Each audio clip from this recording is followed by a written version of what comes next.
ക്രിസ്തുവിൻ്റെ സമാധാനം നിങ്ങളോടുകൂടി ഉണ്ടായിരിക്കട്ടെ.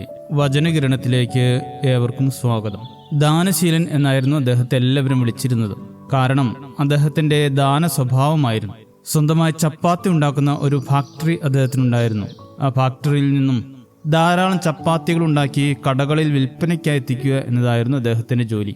എന്നാൽ അവിടെ നിന്നും യാചകർക്കും പാവപ്പെട്ടവർക്കുമൊക്കെയായി ഒത്തിരി ചപ്പാത്തികൾ ഉണ്ടാക്കി കൊടുക്കുന്ന പതിവ് അദ്ദേഹത്തിനുണ്ടായിരുന്നു.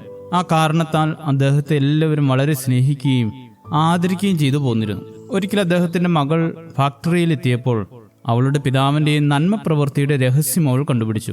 വിൽക്കാൻ പറ്റാതെ ഫാക്ടറിയിലേക്ക് തിരിച്ചു വരുന്ന ചപ്പാത്തികളും ബാക്കി വന്ന മാവ് ഉപയോഗിച്ചും കാലാവധി കഴിഞ്ഞ പൊടികൾ ഉപയോഗിച്ചുമൊക്കെ ഉണ്ടാക്കുന്ന ചപ്പാത്തികളാണ് അയാൾ ദാനത്തിനായിട്ട് ഉപയോഗിച്ചിരുന്നത്.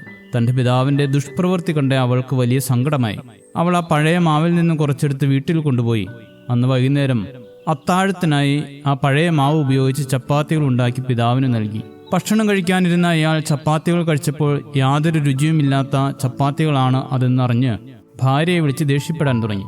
എന്നാൽ മകൾ പിതാവിനോട് പറഞ്ഞു, അച്ഛൻ സൗജന്യ ഭക്ഷണം നൽകുവാൻ ഉപയോഗിക്കുന്ന അതേ മാവ് ഉപയോഗിച്ച് തന്നെയാണ് ഞാൻ ഈ ചപ്പാത്തികൾ ഉണ്ടാക്കിയിരിക്കുന്നത്.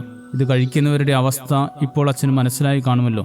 നിഗൂഢ ലക്ഷ്യങ്ങളോട് ചെയ്യുന്ന എല്ലാ ദാനപ്രവൃത്തികളിലും അസത്യത്തിൻ്റെയും കാപട്യത്തിൻ്റെയും അരുചിയുണ്ടാകും. പരോപകാര പ്രവൃത്തികളിൽ നിന്ന് സൽപ്പേരിൻ്റെ വിപണന സാധ്യത കണ്ടെത്തുന്നവരുടെ എണ്ണം ഇന്ന് വർദ്ധിച്ചു വരുന്നു. അങ്ങനെയുള്ളവരുടെ ലക്ഷ്യം ദാനമല്ല എന്നതിനാൽ അവരുടെ ദാനപ്രവൃത്തികൾ തീർത്തും അപ്രസക്തമാകും. പലപ്പോഴും ദാനം കിട്ടുന്നവയുടെ ഗുണനിലവാരത്തെക്കുറിച്ച് ചിന്തിക്കാൻ അത് സ്വീകരിക്കുന്നവരുടെ നിസ്സഹായത അനുവദിച്ചെന്ന് വരില്ല.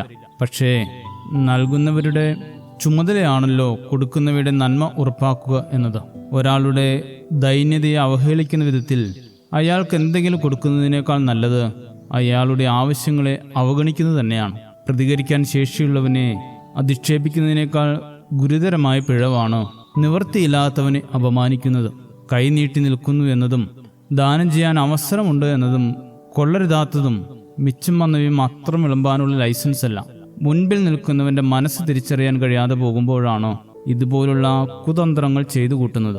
ഓരോ സൗഖ്യത്തിനും അത്ഭുതത്തിന് ശേഷം ഇത് ആരോടും പറയരുത് എന്ന ക്രിസ്തുവിൻ്റെ കൽപ്പന നമുക്കെല്ലാവർക്കും കൂടി ഉള്ളതാണ്. ചെയ്യുന്ന നന്മകൾ കൊട്ടിഘോഷിക്കുവാനും സൽപ്പേര് സമ്പാദിക്കാനും ഉള്ളതാണെങ്കിൽ അതിൽ നിന്ന് എന്തെങ്കിലും പ്രതിഫലം ലഭിക്കുമെന്ന് കരുതുക വയ്യ.